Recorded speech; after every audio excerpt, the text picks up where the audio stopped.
I'm Brandon Chatmon with News OK in the Oklahoman. This is Ryan Aber, the Prep Insider. We're out here at the Big House. The Class B boys bracket has just been released. And Ryan, kind of looking at the bracket, what's the first round matchup that you think would be quite interesting this week? Well, the one that really jumps out to me is at 3:30 on Thursday at Moore High School. Chattanooga against Red Oak. Red Oak, a team that had a very tough area draw. They got Stringtown, lost to them in the area final, had to go back and win on Saturday.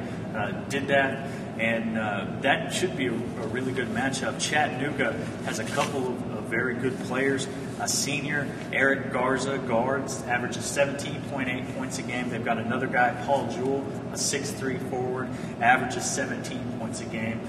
Should be a good matchup against Red Oak's Lane Adams, who averages over 30 a game. Not only one of the best players in Class B, but one of the best players in the state. But they've also got a freshman forward, Jordan Booth, who can do some pretty phenomenal things as well. That should be, I think, the best matchup in the first round. Okay, and kind of looking at some other action in the first round on Thursday, kind of tell me, is there a potential upset we might want to keep our eyes on? Well, I think the one to look at is the 8:30 game, Roth and Calumet. Calumet is a very good team led by their point guard, Ethan Davis, who is a very good player. But Roth is a very balanced team as well. They can spread things out a little bit, and if shots are falling for them, they could pull off that and possibly get a second-round matchup against number one Stringtown. Yeah, I actually saw Roth this week, and they're a very balanced team. They have an inside game with Josh Jones and an outside game with Kevin Stewart, so that'll be a fun matchup to watch. And I think another thing to watch in this, and you'll see a video here in a second on that as well, but Grandfield's coach, Susan Hammond, as far as we know, the first ever female coach to take a boys team to the state tournament. She's really turned that program around. They won a thrilling game Saturday night in Altus. All right, Ryan, well, we appreciate it. Class B boys preview. Check News OK all week. We'll have a lot of previews, podcasts, everything you need to know for the Big House.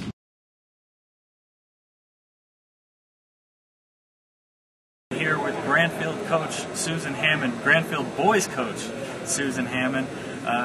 Coach, fresh off an exciting win last night that advanced y'all to the state tournament over Gracemont. Tell us a little bit about how that game ended. Yes, what happened, the game was back and forth the whole game, all four quarters. It was tied going into halftime and had a 4-point lead going into the fourth, and just back and forth. Was fortunate enough to have the ball when it was tied 60-60 at the end of the game. We had the ball with less than a minute to go. We were holding the basketball, and time got away from us a little bit, so we called a timeout. Had about 1.8 seconds left to go in the game, and ran a baseline play, drew a play up. Had ran it earlier in the week, and just was successful for us. Gracemont, we knew, was going to key on our Adam Keene that just had 6 3-pointers, and we used him as a decoy, and they went with him and double teamed John Brown and slipped number 3, Kelly Robinson, right in behind, and had a wide open shot. So, what's it been like for you these last few years coaching a boys team? You see a lot of men coaching girls teams, but a little bit of a rarity there. And right. As far as we know, the first one to ever take a boys team to the state tournament. I think that's correct. I'm not absolutely sure, but I do think that's correct. It's been an exciting past 3 years with these guys, and just being able to watch them grow and develop as a team, and just the amount of respect that I get from them on the court, in practice, is just amazing. Good group of young men, and if they didn't give me the respect, I imagine their moms would be after them a little bit, but they are a good group, and we've had some success over the last couple of years with them. And certainly one mom would certainly yes, be on them yes, a little and bit as your son yes, plays for you. Yes, he does play for us, and sometimes, just like any other parent, and them trying to coach him, sometimes you can't separate that a little bit, but he's been pretty good overall as far as us getting along together and working well together, and because he has to set an example there for the rest of the team, and can't have him back talking. You know, I said, you see me as a coach, not your mom. But and he has done a good job with that. So. And looking forward to this week, a tough matchup in the first tough round. Matchup. We were afraid. Face defending champion String Town. Yes.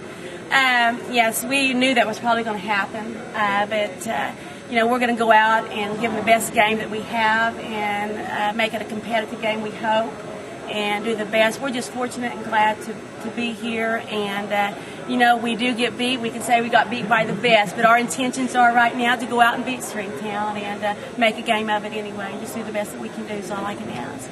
All right, Coach. Well, appreciate you joining us. Okay. Congratulations. Thank it was you. great watching y'all play last night, and look forward to seeing y'all this week. All right. Thank you. Thank you. Appreciate it.